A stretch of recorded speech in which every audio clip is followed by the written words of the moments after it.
Bien, muy buenas tardes, señores alumnos.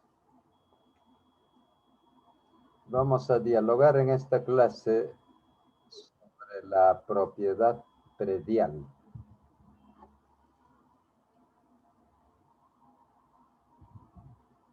¿Recuerdan Buenas cuando tardes, hablamos? doctor.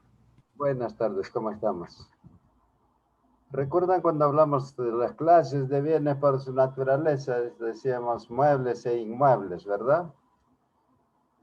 Inmuebles por naturaleza aquellos que no se pueden mover, pero habían otras clases de bienes inmuebles, ¿verdad? Por ejemplo, por su adherencia al bien principal, por su aplicación al fin económico, por disposición de la ley y por su carácter representativo por el objeto sobre el cual recaen. Será necesario aclarar que nuestro Código Civil contempla la propiedad predial, solamente los bienes inmuebles por naturaleza, aquellos que no se pueden mover de un lugar a otro, y eso es lo que vamos a estudiar. Además, conviene aclarar también previamente que esta propiedad de que los bienes inmuebles a las que se refiere nuestro Código Civil son fundamentalmente a los predios urbanos, puesto que los predios rústicos de producción agraria están legislados por el Decreto Legislativo 653, que derogó el Decreto Ley 17716 de Reforma Agraria. Eso no quiere decir que no hagamos mención a estas disposiciones, son necesarias, por supuesto. Además, ustedes me están haciendo un trabajo, muchachos, de la propiedad agraria en Ica, ¿verdad? En Ica o en vuestra provincia. Y eso tiene que ver con el decreto legislativo 653, obviamente. Pero tiene que ver con la propiedad predial, por supuesto, son predios, ¿no? Muy bien, hechas estas aclaraciones, muchachos, vamos a ver qué cosa es la propiedad predial. Siempre partiremos de la base de qué entendemos por propiedad predial como derecho objetivo. Diremos que son las normas, conjunto de normas, de disposiciones legales que regulan ¿qué?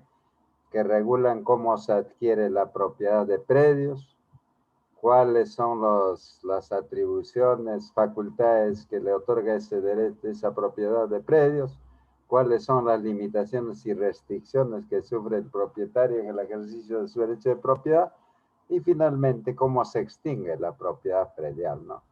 Como derecho objetivo son esas reglas, ¿no? Esos que están en nuestro Código Civil, pues en derechos reales. Y como derecho subjetivo, ¿qué será la propiedad predial?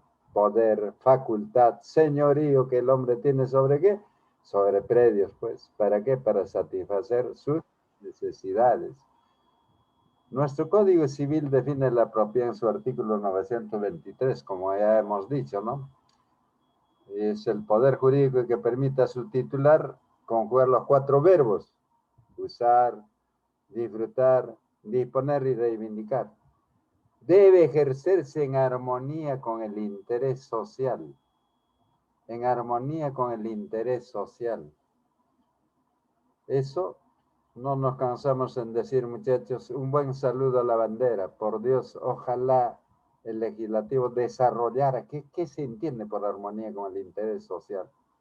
Si el propietario de predios, particularmente predios rústicos, grandes, miles de extensiones, cientos de extensiones, ejerciera el derecho de propiedad en armonía con el interés social, no habrían las injusticias que actualmente conocemos. Y dentro de los límites de la ley. Eso sí, las limitaciones y restricciones a la propiedad predial, ahora vamos a verlo, muchachos.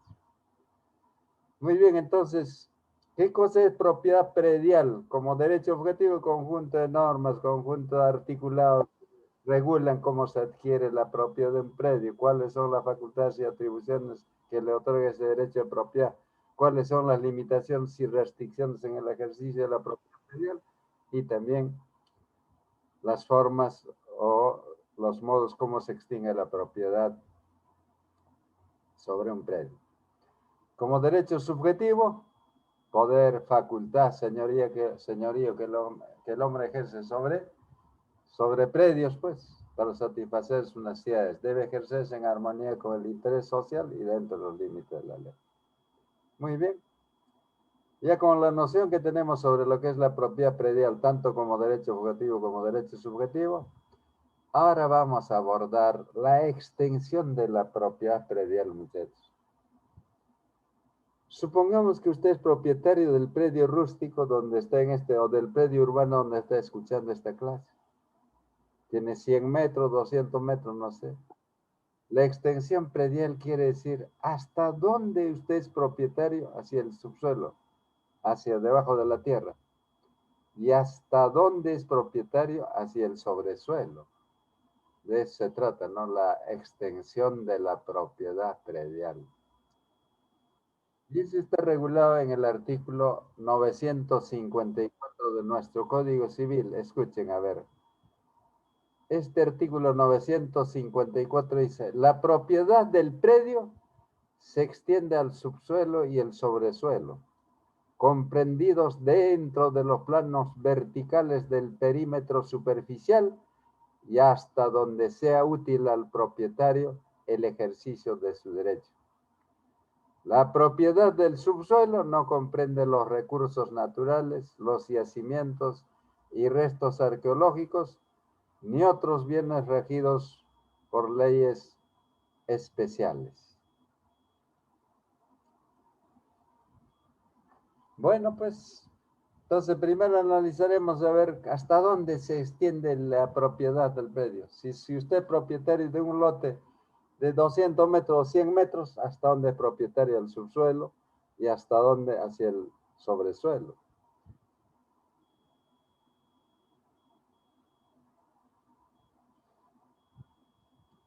Sobre este tema, si hacemos alguna referencia a algún tratadista, vamos a ver para cultura general, porque como cultura general naturalmente tenemos que tomar referencias de los juristas, los tratadistas, pero luego entenderlo bien. Arias Schreiber sobre esto decía, el artículo bajo comentario señala cuál es el ámbito físico de la propiedad predial, estableciendo como elementos fundamentales la superficie, el subsuelo y el sobresuelo, medidos arbitrariamente en función de los planes verticales del perímetro superficial. Esta arbitrariedad se desprende de la propia conformación de la Tierra, que es esferoide y debería configurar una pirámide. No se oculta la importancia de este dispositivo, habida cuenta de que permite identificar la propiedad y distinguirla de las propiedades vecinas. Bueno, pues, si el artículo en comentario nos dice subsuelo y sobresuelo, primero veremos qué cosa es el suelo, pues, muchachos. ¿Qué cosa es el suelo? A ver. De acuerdo al diccionario, dice que el suelo es la capa superior de la corteza terrestre, capaz de sostener vida vegetal. Superficie inferior de algunas cosas, asiento o pozo que deja en el hondo una materia líquida, sitio solar de un edificio, superficie artificial que se hace para que el piso esté sólido y llano, piso de un cuarto vivienda, territorio, porción de superficie terrestre, tierra o mundo, terreno destinado a siembra o producción herbáceas en oposición al arbolado o vuelo del mismo. En fin, bueno, en el diccionario nos dan una serie de conceptos de suelo. ¿Nosotros qué podemos decir? ¿Qué es el suelo? En la superficie de la corteza terrestre. Así de simple está el suelo. Tengo los pies sobre el suelo, pues. Usted también. La superficie de la corteza terrestre. Entenderlo será... Entenderlo así es mucho más fácil que especular, que decir esto, aquello, etcétera. La superficie de la corteza terrestre que puede sostener o no vida vegetal. Bueno, pues. ¿Y qué será el subsuelo? El prefijo sub, ¿qué quiere decir? Debajo. Debajo del suelo, pues, subsuelo. Y sobresuelo, el prefijo sobre implica que esté encima del suelo, pues. Subsuelo, entonces, debajo de la superficie terrestre. Sobresuelo, por encima de la superficie terrestre. Muy bien. La pregunta es, ¿hasta dónde se extiende la propiedad predial, muchachos? Al subsuelo, hacia el subsuelo. Debajo del suelo, a ver. ¿Será ilimitadamente? El artículo 954 prevé dos circunstancias limitativas. Uno, solo hasta donde sea útil al propietario. Y dos, la propiedad del subsuelo no comprende los recursos naturales, los yacimientos y restos arqueológicos, ni otros bienes regidos por leyes especiales. Diríamos hasta donde sea útil al propietario, primero hasta dónde. Si consideramos que la Tierra es redonda, muchachos, si es que introdujéramos, a ver, una varilla metálica del lugar donde nos encontramos, ¿hasta dónde, si pudiéramos lograr atravesar toda la superficie terrestre, dónde aparecería la varilla? ¿Cuál es el diámetro de la Tierra, muchachos? ¿Cuál es el diámetro? Es decir, la distancia que existe de punto a punto. Ese es el diámetro, ¿no? ¿Cuál es el diámetro de la Tierra, muchachos? Yo les recuerdo una cosa, los abogados son los profesionales más completos que existen en la Tierra. Los abogados sabemos un poco de astronomía, sabemos un poco de matemáticas, sabemos un poco de filosofía, sabemos un poco de estadística, qué sé yo. Así pues, por ejemplo, en materia de astronomía, qué sé yo, de la conformación de la Tierra, sabemos pues. Siempre tienen que revisarlo ustedes, muchachos. Cuando alguien le dice, oye, con la Tierra, ¿cuál es redonda? ¿Y cuál es su diámetro? Dice que la Tierra tiene un diámetro de 12.500 kilómetros. 12.500 kilómetros. Y el punto opuesto donde estamos nosotros, si tuviéramos una varilla metálica tan grande que pudiéramos atravesar estos 12.500 kilómetros, ¿sabe por dónde atravesaría la varilla, muchachos? ¿Por dónde saldría la punta de la varilla? Aproximadamente entre México, o perdón, entre Japón y China. Es el punto opuesto del Perú. Aquí estamos a la 1:13 de la tarde, tengo yo. De la tarde, allá están exactamente 1:13 de la mañana, pues, porque es el punto opuesto. Si partiéramos, si la Tierra es redonda, si lo partiéramos por la mitad, muchachos, la Tierra como una naranja, ¿qué veríamos abajo? ¿Cómo está conformada la Tierra? ¿Cómo está conformada la Tierra?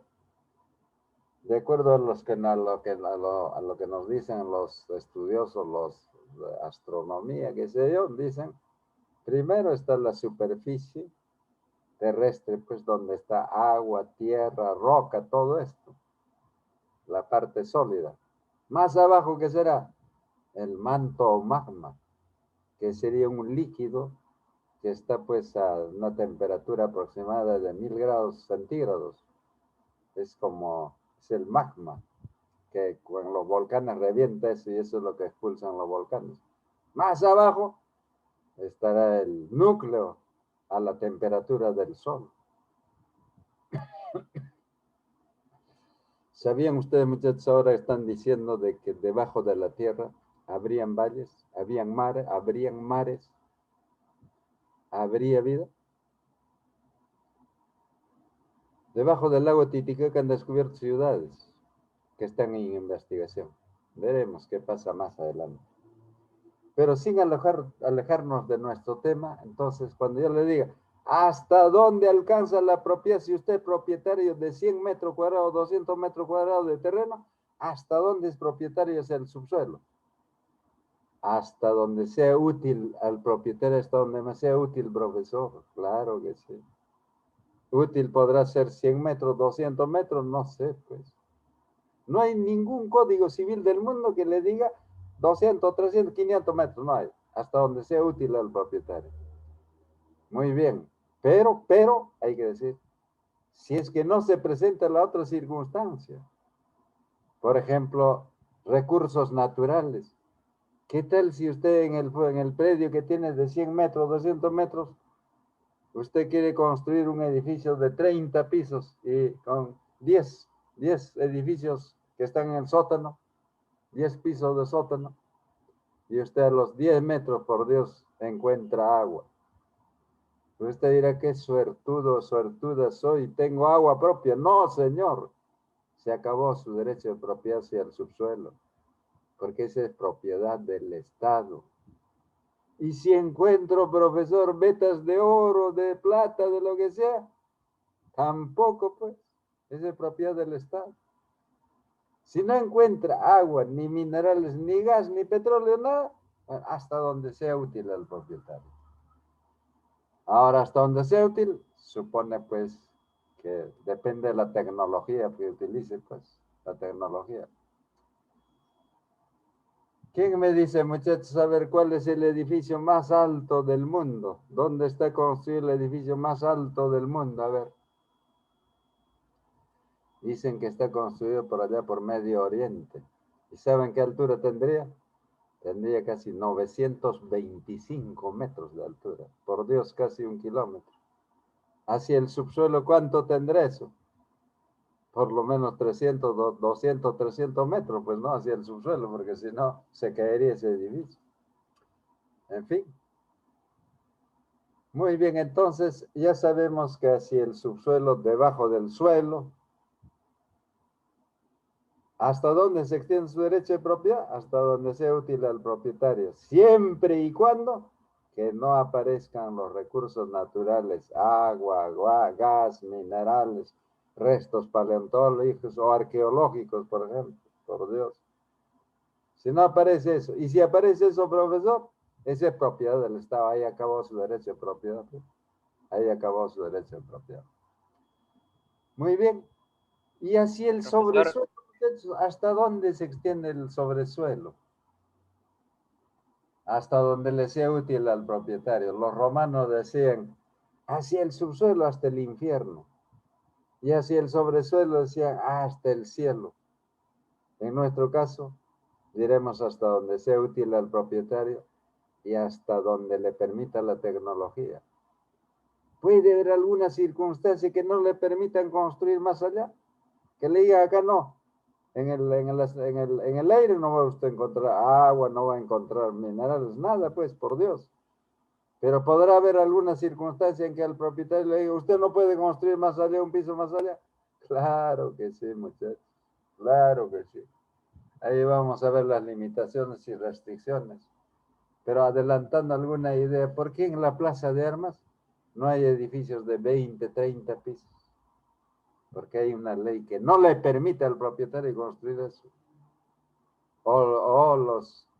O en los lugares cercanos a los aeropuertos, para no impedir el decolaje de los aviones. Tampoco, ahí le dicen, hay leyes.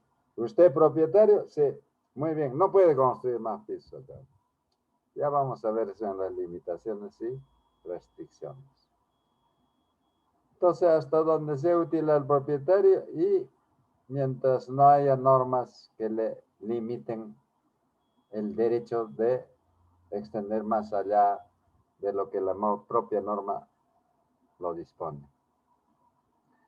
Muy bien, ya tenemos entonces idea, muchachos, hasta dónde se extiende el derecho de propiedad. Hacia el subsuelo, hasta donde sea útil al propietario, y siempre y cuando que no aparezca agua, petróleo, gas, hidrocarburos, minerales, restos arqueológicos.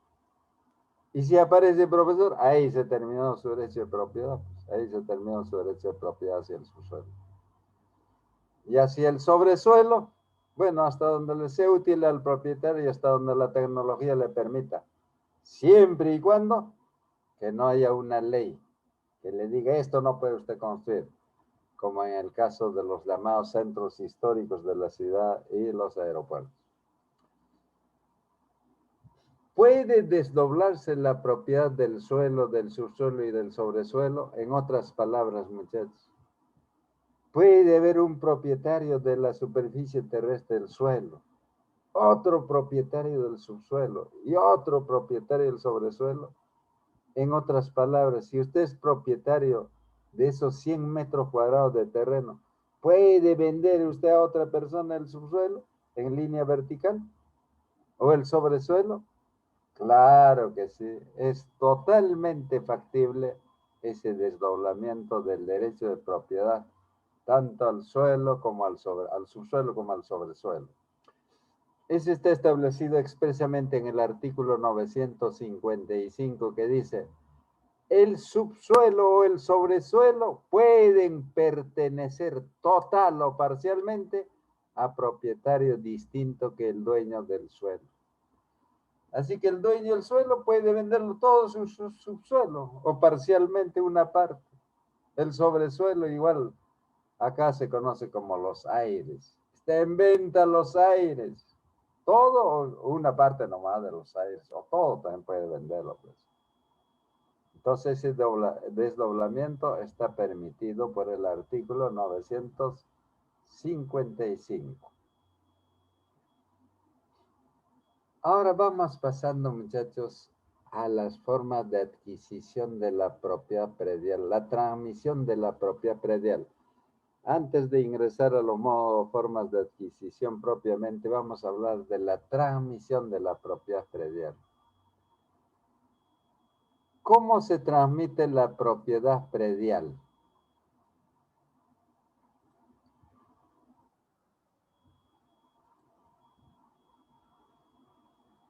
Yo debo adelantar la idea, muchachos. Esto de la transmisión de la propiedad predial es uno de los problemas más serios que existe en nuestra legislación y en nuestro país. Hace tiempo los abogados venían diciendo: cambien esto, modifiquen esto. No nos escuchan, no nos escuchan.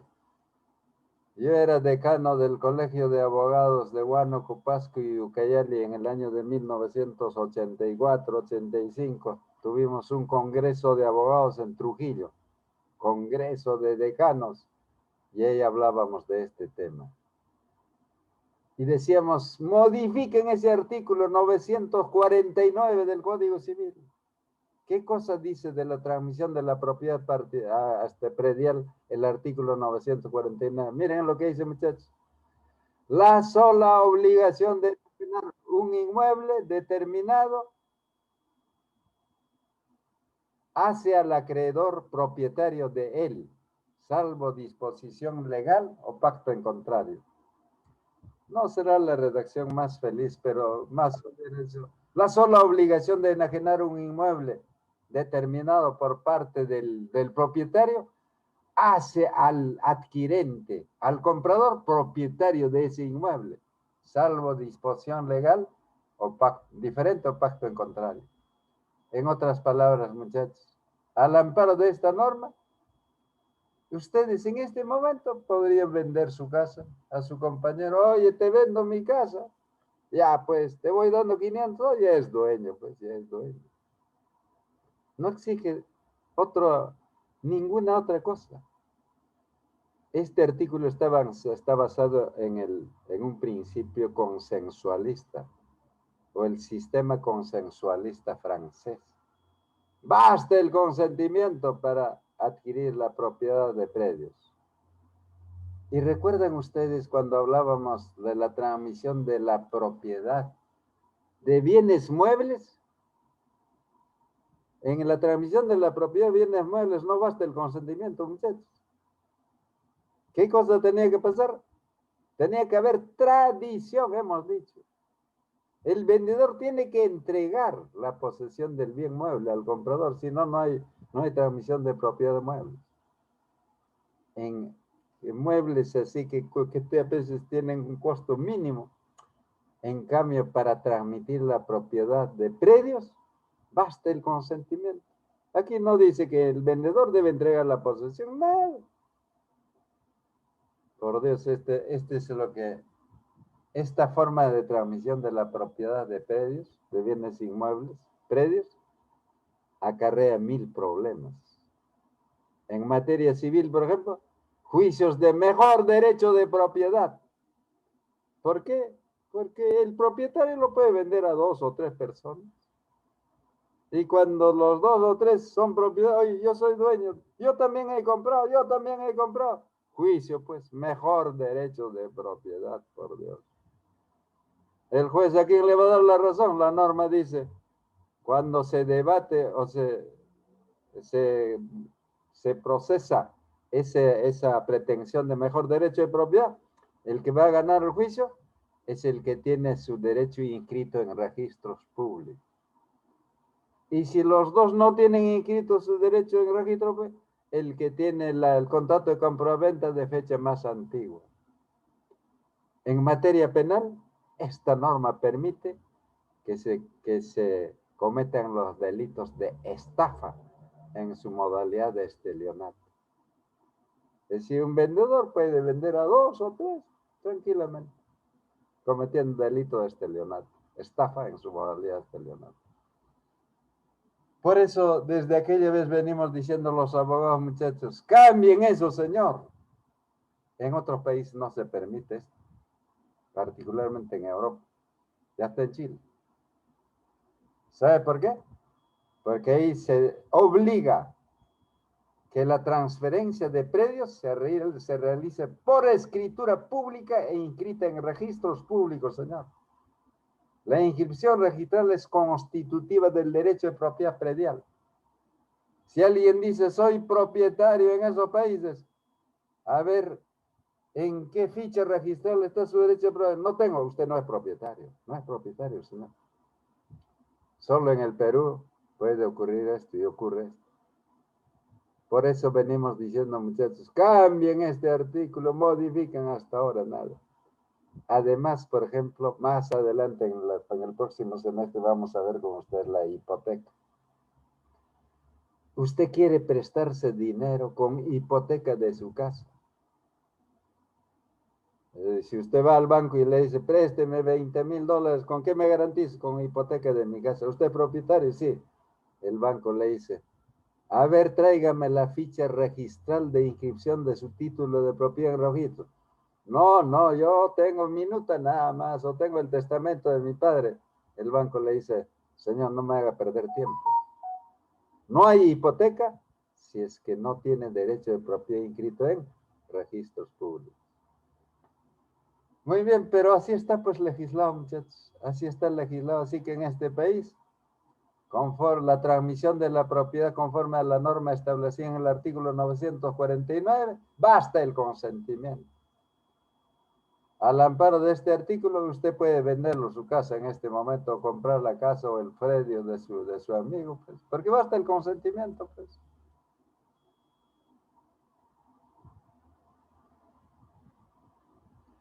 Por eso decía yo, muchachos, ¿por qué se tienen que dar juicios de mejor derecho de propiedad?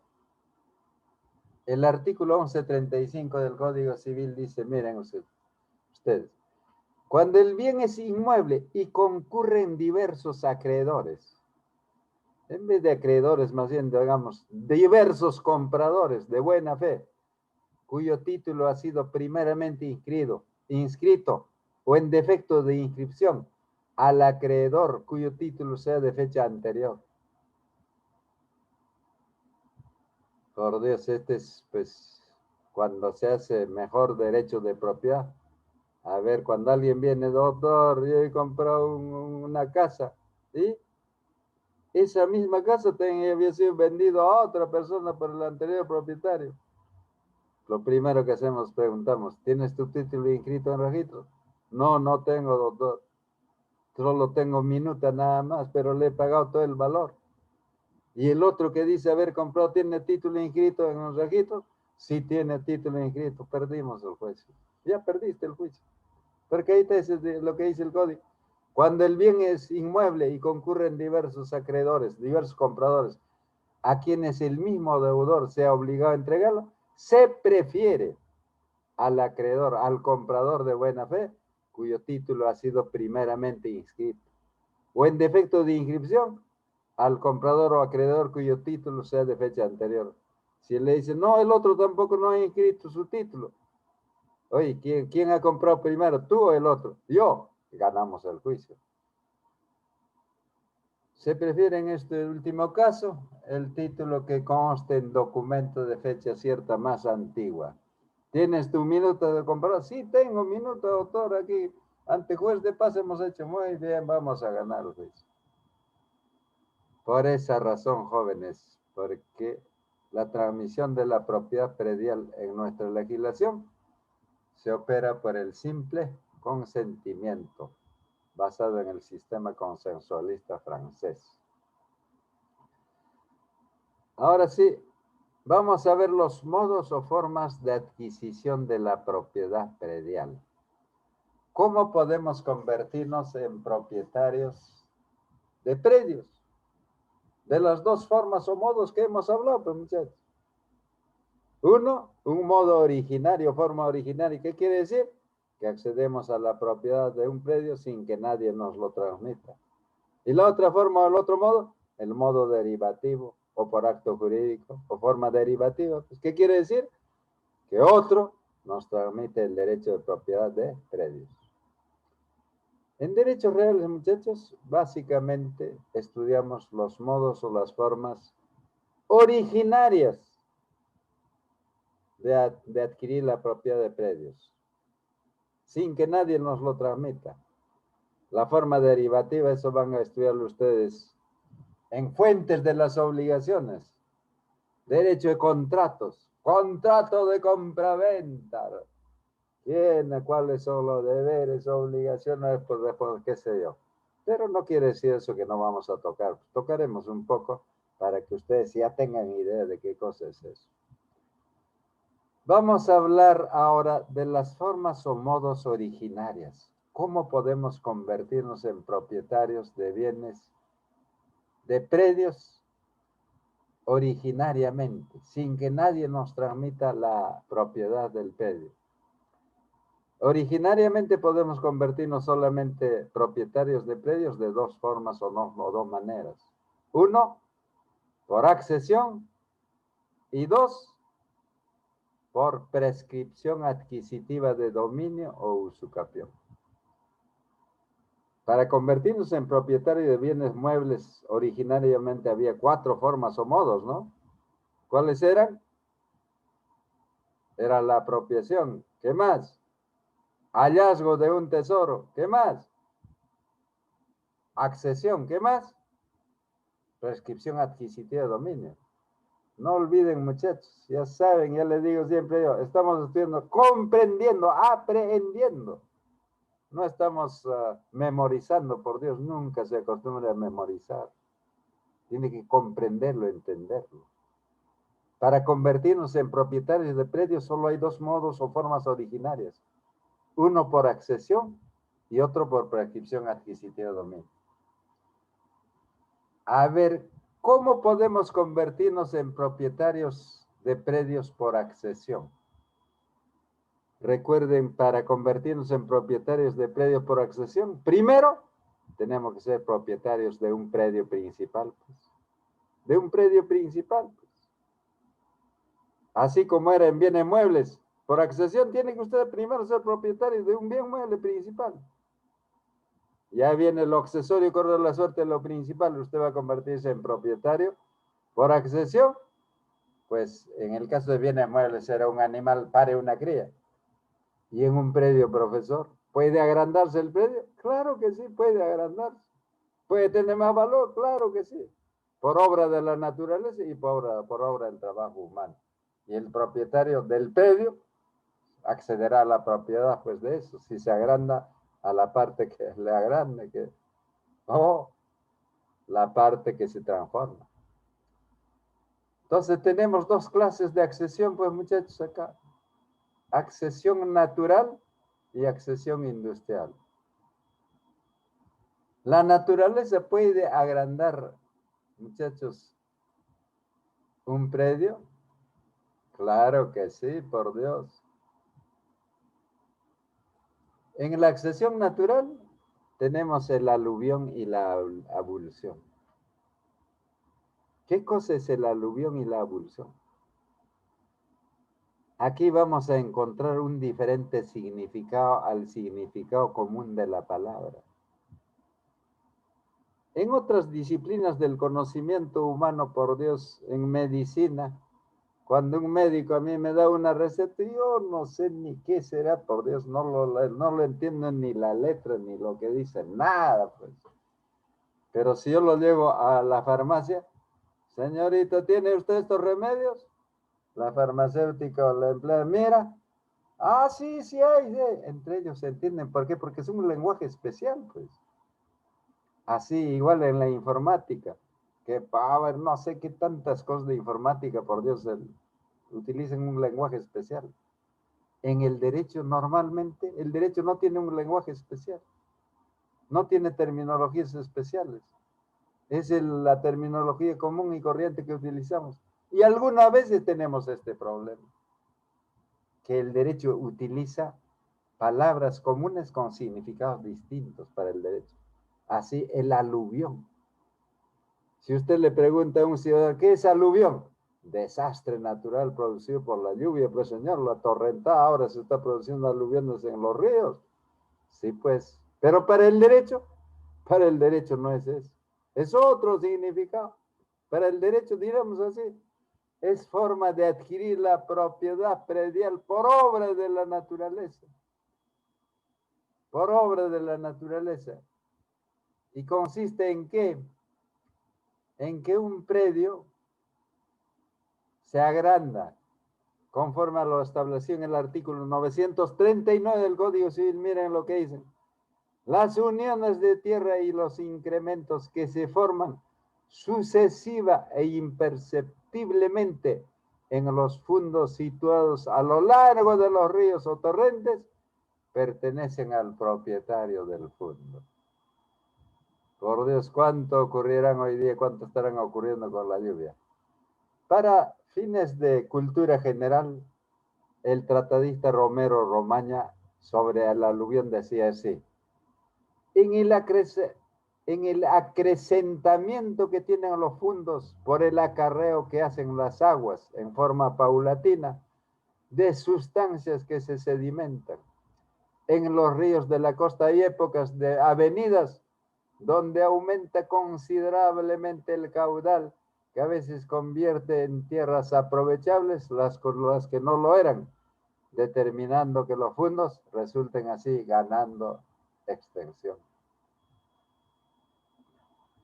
¿Ahora tenemos ese fenómeno? Claro que sí.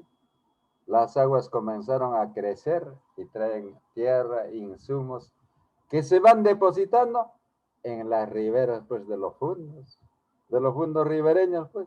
¿Quién es el propietario de eso? El propietario del fondo, por aluvión.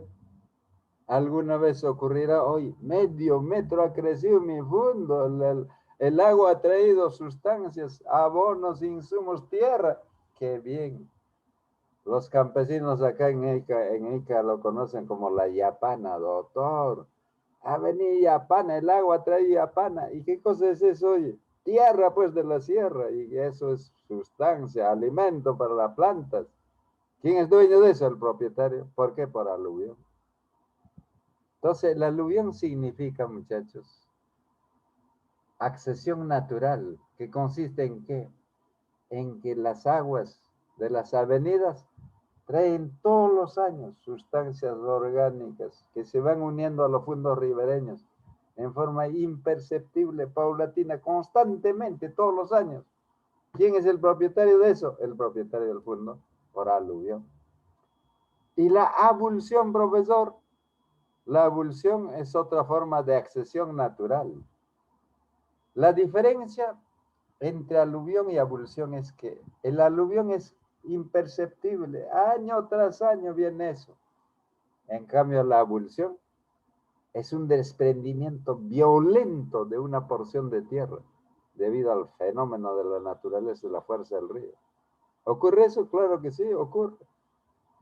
Puede que si usted tiene un fondo ribereño, Va a la mañana siguiente a ver, el río había venido tal cantidad que lo había desprendido el fondo ribereño del otro lado de la orilla y lo había puesto al costado del suyo. Oye, ha crecido mi fondo, el río. ¿Qué cosa es eso? Abolición. Pero la norma dice cuando se desprende violentamente un trozo de tierra por fenómeno de la naturaleza, automáticamente no es usted propietario.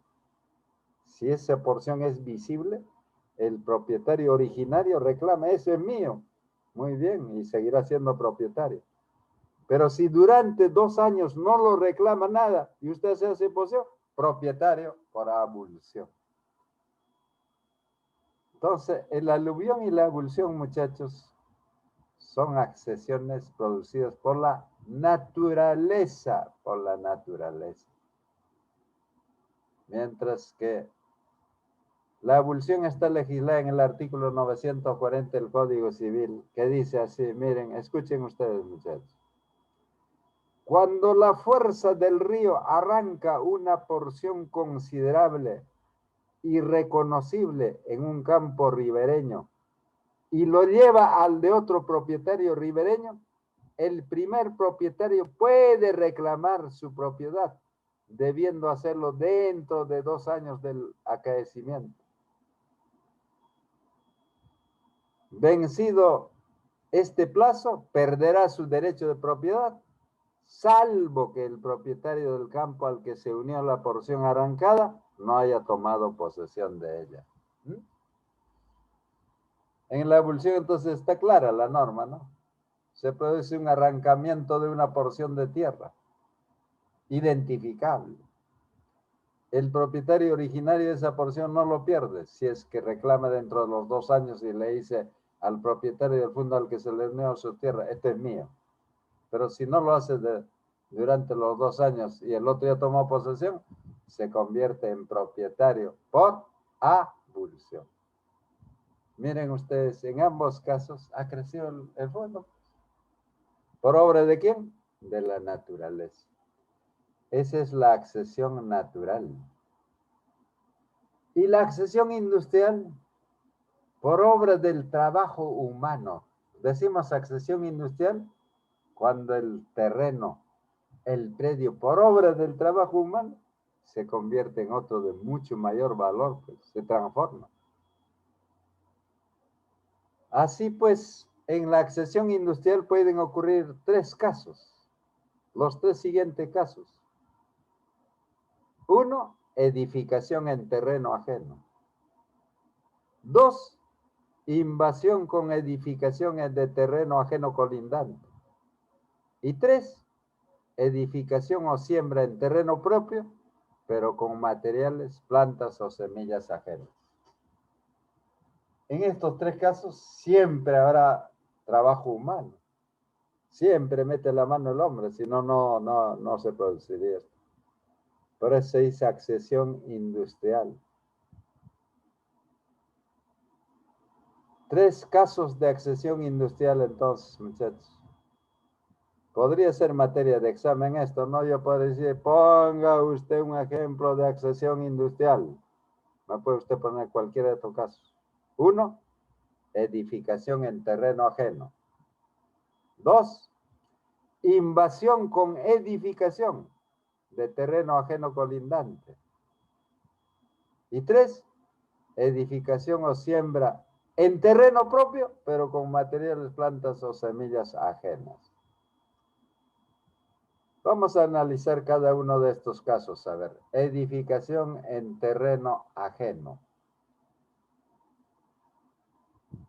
Acá vamos a ver, muchachos, la buena y la mala fe. La buena y la mala fe. ¿Y cuánto trascienden, por Dios? ¿Puede darse ese caso de que alguien edifique en terreno ajeno? ¿De buena fe? Claro que sí. ¿O de mala fe? También. ¿Y puede haber también mala o buena fe del propietario del suelo? Claro que sí. Creo que con ejemplo podríamos entenderlo más fácilmente esto, muchachos. Y esto está regulado por los artículos 941, 942 y 943 del Código Civil. Vamos a ver, ¿Qué dice el artículo 941? Y luego lo analizamos con ejemplo. El artículo 941 dice, cuando se edifique de buena fe en terreno ajeno, el dueño del suelo puede optar entre hacer suyo lo edificado u obligar al invasor a que le pague el terreno. En el primer caso, el dueño del suelo debe pagar el valor de la edificación, cuyo monto será el promedio entre el costo y el valor actual de la obra. En el segundo caso, el invasor debe pagar el valor comercial del terreno. A ver, este artículo nos habla sobre edificación en terreno ajeno de buena fe. ¿Cómo sería la buena fe? ¿Cómo sería? A ver, ¿cómo puede? Vamos. Puede darse el siguiente caso, muchachos. El articulado, como dicen ustedes, como recordarán ustedes, es el supuesto jurídico. Los alemanes llaman Tabestán y los italianos la fattispecie. Nosotros, supuesto jurídico. ¿Qué está haciendo? El artículo está describiendo un supuesto de hecho que va a ocurrir en la realidad. Y cuando ocurre en la realidad, a ver, los abogados, los operadores del derecho, a ver, ¿qué dice el Código Civil? Supongamos que hoy día viene una persona que le consulta a usted y le dice, señor alumno, señorita alumna, yo sé que con vuestro profesor ya han hecho clases de esto y quiero que usted me responda, ¿qué hago? ¿Qué ha pasado? Yo soy propietario de un lote de terreno de estas tantas urbanizadoras que hay en Ica. Compré mi lote de terreno en la letra M1. Y bueno, tengo mi título de propiedad porque le he comprado, pues. Y todavía no había comenzado la construcción. Ahora ya me he prestado plata y quiero construir. Y voy. Y en mi lote de terreno ya está construido una planta de un primer piso. Un señor está terminando de construir. Y yo le he dicho, oye, ¿qué te pasa? ¿Qué te ocurre? Este lote de terreno es mío. Y el señor que está con... No, señor, este es mi lote de terreno. ¿Y sabe qué? Yo he ido a la urbanizadora que me ha vendido. Y le he dicho, ¿cómo es posible que ocurra esto? Y el señor que está construyendo también ha ido. ¿Y sabe qué? Hemos llegado a la conclusión. El señor también había comprado otro lote de terreno, pero no en la M1, sino N1. N1. De él es el lote de terreno N1, el mío es M1. Y la secretaria, equivocándose, le ha dado la ficha de mi lote de terreno, pues. Y el señor ha creído que es suyo y ha construido. ¿Qué hago? Usted le dirá, vamos a aplicar el 941 del Código Civil. Cuando se edifique de buena fe en terreno ajeno, ¿este hombre es de buena fe? De buena fe. La que se ha equivocado es la empleada, no él. Por eso, pero ha construido de buena fe. Entonces, usted como propietario del suelo puede optar, dice, hacer suyo lo edificado. Usted le dirá, ¿le gusta la edificación? Sí, sí, me gusta. Bueno, pues, pero tiene que pagarle el valor, pues, porque es de buena fe, pues. Tiene que pagar el valor de la edificación, cuyo monto será promedio entre el costo y el valor actual de la obra. ¿Y cuánto le costó? Dice que le costó como $30,000. Y yo no tengo, señor. Entonces, que él le pague el valor del terreno, por Dios, valor comercial del terreno, solo porque es de buena fe. Si es de buena fe, pero quien decide, quien toma la decisión, es el propietario del bien principal. ¿Quién es el propietario del terreno? El terreno es el bien principal. Lo accesorio es la edificación. El propietario del bien principal toma la decisión. Tú has edificado de buena fe en mi terreno, bueno, ¿cuánto cuesta la edificación? Ya es mía. Y si no lo puede hacer, bueno, te vende el terreno, págame el valor comercial de mi terreno. ¿Y qué pasa si es de mala fe, muchachos? ¿Qué es de paz? ¿Qué pasa, a ver, si es de mala fe? El artículo 943 dice, cuando se edifique de mala fe en terreno ajeno, el dueño puede exigir la demolición de lo edificado si le causare perjuicio, más el pago de la indemnización correspondiente, o hacer suyo lo edificado sin obligación de pagar su valor. En el primer caso, la demolición es de cargo del invasor. Es grave la sanción, ¿no? En el mismo ejemplo que estamos utilizando, muchachos, nuestro patrocinador nos dice, ¿sabe qué? Ese señor sabía que era mío el terreno. Inclusive me propuso comprarme. Vino, oye, véndeme. Yo le dije que no. Sin embargo, es de mala fe, pues. Es de mala fe. Entonces, ¿qué dice la norma? Dice, nosotros le preguntaremos, señor, ¿le gusta la edificación? No me gusta. Exige que la demolan, que proceda la demolición sin que le cueste nada. Él mismo tiene que demolerlo. Tiene que demolerlo y pagar la indemnización. Pero si a mí me gusta la edificación, entonces le diremos, esa edificación es suya, es de usted. Y no le va a costar ni un solo real, no le va a pagar ni un solo real al invasor. ¿Por qué? Porque lo ha edificado de mala fe. Pero ¿quién va a decir, muchachos, quién va a decir si es de buena fe o mala fe? El juez. Por Dios, ojalá nos encontremos con jueces honrados y honestos, como lo van a hacer ustedes cuando sean abogados o abogadas.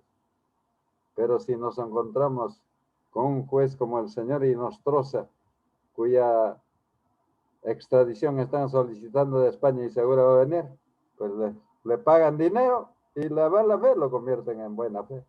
Y la buena fe lo convierten en mala fe. Por eso, pero la norma está clara, muchachos. La sanción es severa para el constructor de mala fe, ¿no? Si no le gusta al propietario del suelo, tiene que demolerlo a su costo todo, aparte de haber perdido toda la construcción. Y si le gusta al propietario del terreno, se queda con la edificación sin darle un solo centavo. ¿Mm?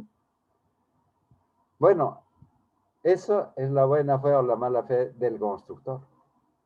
Y puede haber buena fe o puede haber mala fe del propietario del terreno o no. ¿Qué pasa si la buena fe o la mala fe? Hablemos de la mala fe, es del propietario del terreno, muchachos. El artículo 942 dice así: si el propietario del suelo obra de mala fe, la opción que trata el artículo 941 corresponde al invasor de buena fe, quien en tal caso puede exigir que se le pague el valor actual de la edificación o pagar el valor comercial actual del terreno. A ver, ¿cómo sería el ejemplo de una mala fe del propietario del suelo? En el ejemplo que estamos utilizando, diría pues, él nos dice, bueno, yo, señor, me he averiguado, me han dicho que bueno, si edifica otro, el propietario del suelo accede a la edificación. Yo he ido un día a ver mi lote de terreno y he visto que están haciendo ya los cimientos, todo. Y no le he dicho nada, pues, esperando que termine la construcción para hacer mía la construcción sin pagar el valor. Pero usted le hubiera dicho, pues, oiga, están construyendo terreno ajeno. No le he dicho. Este es de mala fe, pues. Si es de mala fe, nosotros le diremos, bueno, pues, ¿sabe qué, señor? Como usted ha hecho como propietario del terreno, ha actuado de mala fe, el que va a decidir ahora es el invasor, el que ha construido. Él puede decidir que usted le pague el valor actual de la edificación. Si usted quiere ser propietario, no tengo plata. Ah, no tiene plata. Él va a decidir en todo caso, le paga el valor comercial del terreno. No, no quiero vender. No, señor, no está en su decisión. El juez va a ordenar lo que dice la ley. Y la ley dice así, señor. O usted le paga, si quiere ser propietario del terreno, el valor actual de la construcción. O en su defecto, él decide pagarle el valor comercial del terreno y se acabó. Son severos las sanciones, muchachos, ¿no? Y a propósito de esto, muchachos, tengo un caso así real. Y el caso real, hay un señor que compró un terreno en la ciudad de Huánuco, un lote de terreno, como lote de terreno. Bueno, pues, y cuando quiso posesionarse del lote de terreno, hasta el lote de terreno, otro invasión, es mío, no sé, de mi pariente.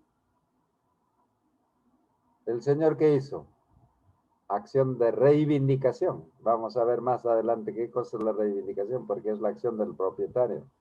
No poseedor contra el poseedor no propietario.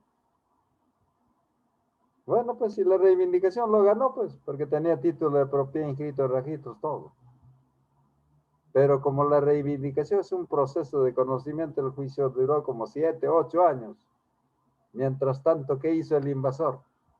Había construido un edificio de 2 pisos. Y me consultan, pues me dice, doctor, ¿qué hago ahora que he ganado juicio todo? Dice que el señor va a salir si es que le pago yo del edificio que ha hecho de 2 pisos. Si no, no sale. Yo simplemente le he dicho, mire usted, recurra al Código Civil y dígale a su abogado, usted no va a pagar ni un solo real. Si le gusta el edificio de los 2 pisos, se queda usted con los 2 pisos. Y si no le gusta, meta tractor. Y el costo del tractor todo tiene que pagarlo el invasor. Es de mala fe. ¿Por qué? Probadamente de mala fe, porque el señor construyó ya en juicio, cuando ya está en proceso la reivindicación y construye, pues, constructor de mala fe, pues. Así que están en eso. El señor me dice, me gusta la edificación, entonces lánzalo y se acabó y te quedas con la edificación. Por esto de la pandemia no lo ha podido lanzar, pero ¿sí? Va a ocurrir eso. Muy bien, entonces ya sabemos la primera forma de accesión industrial, que es la edificación en terreno ajeno. Puede ser de mala fe o de buena fe o de mala fe, ya sabemos. Ahora, otra forma de accesión industrial en la adquisición de la propiedad predial es la invasión con edificación en terreno ajeno colindante. Aquí no lo construye, el colindante no lo construye totalmente, no invade todo, sino con una parte. ¿Y esto cuánto ocurre, muchachos, por Dios? ¿Cuánto? Señor, se metió medio metro a mi terreno, tantos centímetros, 1 metro, en algunos casos, y a mí me han venido a consultar, doctor, 6 metros de frente tiene mi lote de terreno, todos los lotes tienen 6 metros, muy bien, y mi vecino ha respetado en su primer piso los 6 metros, pero en el segundo piso, medio metro se ha metido, como yo no tengo plata para construir segundo piso, el señor ha hecho su segundo piso, pero invadiendo medio metro de mi terreno. No se preocupe, le digo yo, no se preocupe usted. Lo vamos a sacar, va a demolerlo todo. Si le gustara a usted se queda con eso, pero si no lo va a demoler todo. Y aquí recuerden lo que hemos hablado, la extensión de la propiedad predial. Siempre es en línea vertical, recta, para abajo y para arriba. Por tanto, ese señor al invadir en el segundo piso medio metro, pues, si le gusta va a quedarse usted con eso. Pues, ¿qué hago yo con medio metro? Nada. Entonces va a demolerlo, no se preocupe. Pero esta invasión de terreno ajeno colindante se produce así, muchachos. Con construcción, el invasor. Puede ser de buena fe y de mala fe y aplicamos las mismas reglas que en el anterior caso. De buena fe puede ser, pues. ¿Por qué? Porque en su minuto se había equivocado la secretaria y había dicho que era 7 metros de frente, cuando en realidad era 6, invadió 1 metro. Pero aquí en este caso igual la buena fe significará que le construya, que le reconozca el propietario eso, la construcción. Y si no, él comprará el terreno. El artículo 944 legisla sobre este tema con el siguiente texto. Cuando con una edificación se ha invadido parcialmente y de buena fe el suelo de la propiedad vecina, sin que el dueño de ésta se haya opuesto, el propietario del edificio adquiere el terreno ocupado pagando su valor, salvo que destruya lo construido. Claro, el propietario del terreno invadido decía, oye, estás invadiendo. Pero si no le he dicho nada o no sabía, bueno, es de buena fe. Entonces la norma dice, bueno, adquiere el terreno pues pagando su valor, salvo que destruya. Si no le gusta al propietario del terreno, bueno, destruye, nada más. Si la porción ocupada hiciera insuficiente el resto del terreno para utilizarlo en una construcción normal, puede exigirse al invasor que lo adquiera totalmente. Había invadido 3 metros, ya para qué le vale este, cómpralo todo, ya pues se acabó. Bueno, esa es la invasión de terreno colindante ajeno.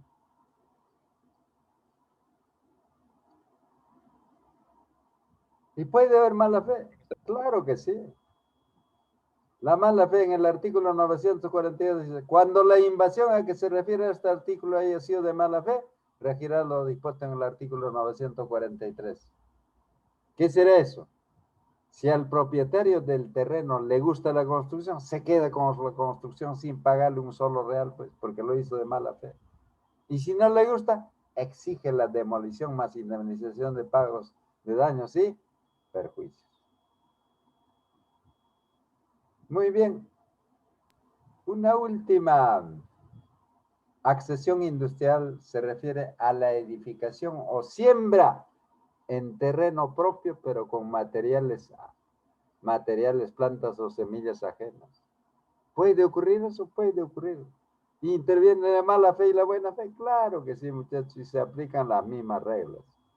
Y esto está legislado en el artículo 945, que dice así. Edificación que en buena fe. El que de buena fe edifica con materiales ajenos o siembra plantas o semillas ajenas, adquiere lo construido sembrado. Adquiere lo construido sembrado. Pero debe pagar el valor de los materiales, plantas o semillas y la indemnización por los daños y perjuicios causados. ¿Cómo sería el caso de que usted construya un lote de terreno pero con materiales de buena fe? Y la buena y la mala fe va a producirse aquí. De buena fe, a ver, sería así más o menos. Mire, si yo fuera propietario de un lote de terreno, me compré un lote de terreno y he financiado, decido ya construir mi primer piso. Contrato a un ingeniero. Ingeniero, vamos a ver mi terreno, este es mi terreno.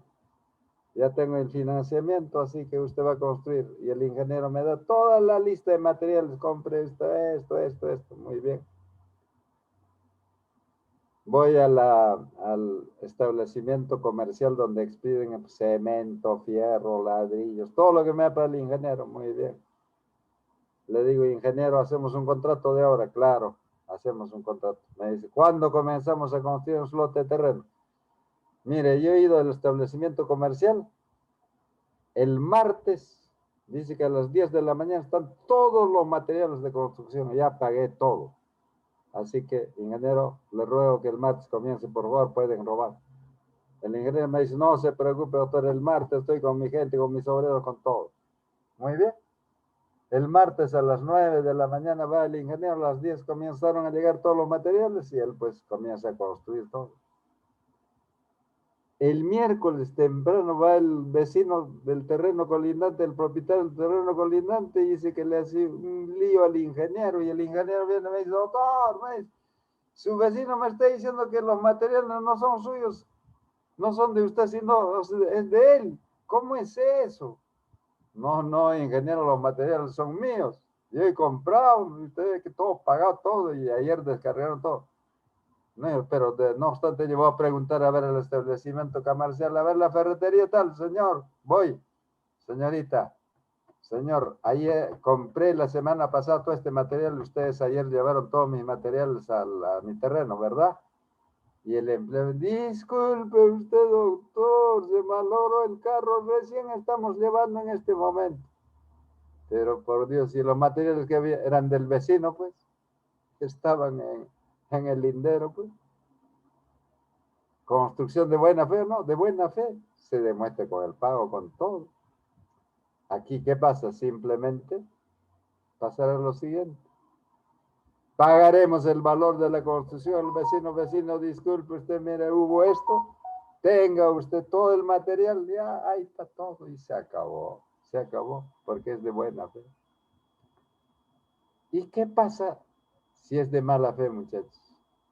Si es de mala fe. Mire lo que dice ese artículo 945. Dice, si la edificación o siembra es hecha de mala fe, se aplica el párrafo anterior. Pero quien construye o siembra debe pagar el doble del valor de los materiales, plantas o semillas y la correspondiente indemnización por daños y perjuicios. Si la construcción lo ha hecho con materiales ajenos o plantas o semillas ajenas y a plantar, la norma dice siempre el propietario del terreno adquiere la propiedad de eso.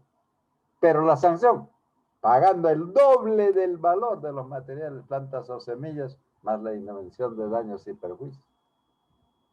¿Por qué? Porque el de buena fe paga el valor normal. La sanción para el de mala fe, el doble del valor.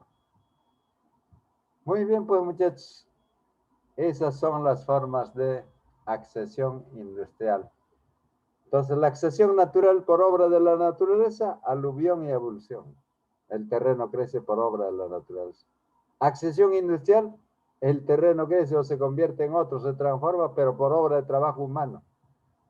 Tres formas de accesión industrial. Edificación en terreno ajeno. Puede ser de mala fe o de buena fe. Si es de mala fe, si es de buena fe, bueno, el edificador tiene derecho a que le reconozcan, todos le paguen el valor de la edificación. Y si no tiene plata el propietario del terreno, el edificador pagará, pero quien decide es el propietario del terreno. Y si es de mala fe, quien decide es el constructor. Y pide que le paguen o él se accede, llega a la propiedad del terreno. ¿Puede haber mala fe en el propietario del terreno? Sí. Si es el de mala fe, el propietario del terreno, el que decide es el constructor o el invasor. Edificación o con construcción de terreno colindante. Esa es la segunda forma de accesión industrial. Aplicamos las mismas reglas para la buena fe y de mala fe. Finalmente, edificación o siembra en terreno propio, pero con materiales ajenos, plantas o semillas ajenas. Igual aplicamos las reglas de la buena y la mala fe. ¿Ven ustedes, muchachos, cuánta trascendencia tiene la posesión de buena o mala fe? Ya hemos dicho, recordando un poco, es de buena fe quien está en posesión de un bien, pero amparado en un título posesorio. ¿Pero por qué es de buena fe? Porque no sabe que su título posesorio no vale. Aquí igual. No sabe que no vale. Por eso es buena fe. El que construyó, por ejemplo, en terreno ajeno, edificó en terreno ajeno. ¿Por qué? La equivocación no era de él, sino la secretaria le dijo, en vez de N1 que era su terreno, M1, por Dios. Su título posesorio no vale, pero es de buena fe, pues. Muy bien, jóvenes. Hasta acá entonces. A ver si tenemos algunas preguntas, muchachos. Sí, doctor. A ver, dígame. Por ejemplo, hay dos terrenos, no, son dos vecinos. Ya, Los dos tienen sus casas de un piso de ladrillo, de los dos. claro, Ya, uno de ellos, de los vecinos, se va de viaje, ¿no? Por un tiempo. Se ya. va de viaje y cuando regresa, se encuentra que el otro vecino ha construido su segundo piso, pero se ha pasado, Hasta, pongamos 1 metro, se ha pasado a su casa. claro. En ese caso, ¿qué se haría? Este es invasión, esto es lo que hemos hablado en este momento, invasión de terreno colindante, ¿no? Con construcción. En ese En caso, ese caso, en ese caso, pues el afectado puede optar, si es que le conviniera, aquí la buena y la mala fe, ¿no? Evidentemente ese es de mala fe, porque si en el primer piso cada uno tiene el terreno delimitado, entonces el segundo piso está invadiendo de mala fe. El propietario del terreno afectado, si le conviniera eso, podría acceder a la propiedad de lo construido sin pagar un solo real, aunque eso es irreal y difícil. Lo que exigirá será que se demuela totalmente lo construido sin pagarle un solo centavo y además exigir indemnización de daños y perjuicios. Así es, así terminará el proceso judicial si es que el invasor de mala fe no procede a la demolición y puede, aunque lo demoliera, podría pedirle el propietario del terreno indemnización por daños y perjuicios. Esto, muchachos, no ocurre solamente una vez, ocurre un montón de veces y un montón de casos. El que tiene dinero cree que por los aires puede invadir propiedad de vecinos. No es así. Entonces, la solución en ese caso es que el propietario del terreno invadido exija la demolición de todo lo construido con la invasión, más el pago de indemnización de daños y perjuicios. Así es, Juan.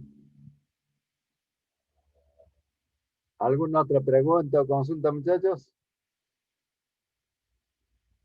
Yo quiero reiterarles lo siguiente, ustedes no van a esperar ser abogados cuando alguien le consulte de estos temas o de lo que hemos hablado de propiedad, de posesión, no va a decir, todavía no soy abogado, no soy abogado. No.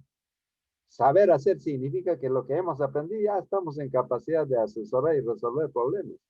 Así como me está consultando en este momento el joven. ¿Qué va a pasar? Va a pasar esto. Cuando usted le consulta eso, usted va a decir, de acuerdo a lo que que ya he estudiado, de acuerdo al artículo tal, usted exija la demolición y el pago de daños y perjuicios a este individuo que ha invadido de mala fe. Evidentemente es de mala fe, porque si en el primer piso tienen el terreno exactamente igual la línea y en el segundo piso invade de mala fe.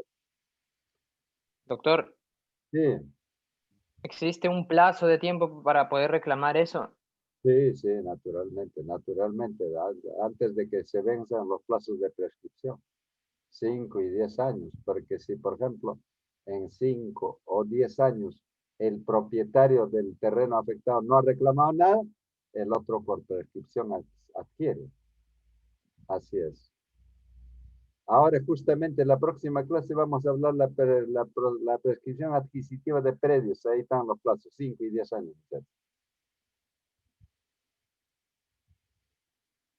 Lo aconsejable será que inmediatamente exija, ¿no? Pero tiene plazo de 5 o 10 años, hasta 10 años.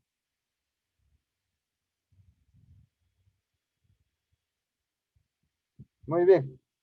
Si no tenemos ninguna pregunta más, muchachos, nos quedamos aquí, ¿sí? Cuídense mucho, por favor.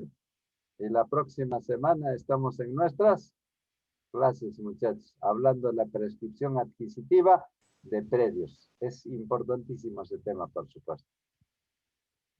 Muy bien, entonces hasta la próxima, muchachos. ¿Sí? Ya, doctor. Cuídense mucho, muchachos. Si me preguntan, por favor, la próxima, si tienen que preguntar o casos. Hasta la próxima, muchachos.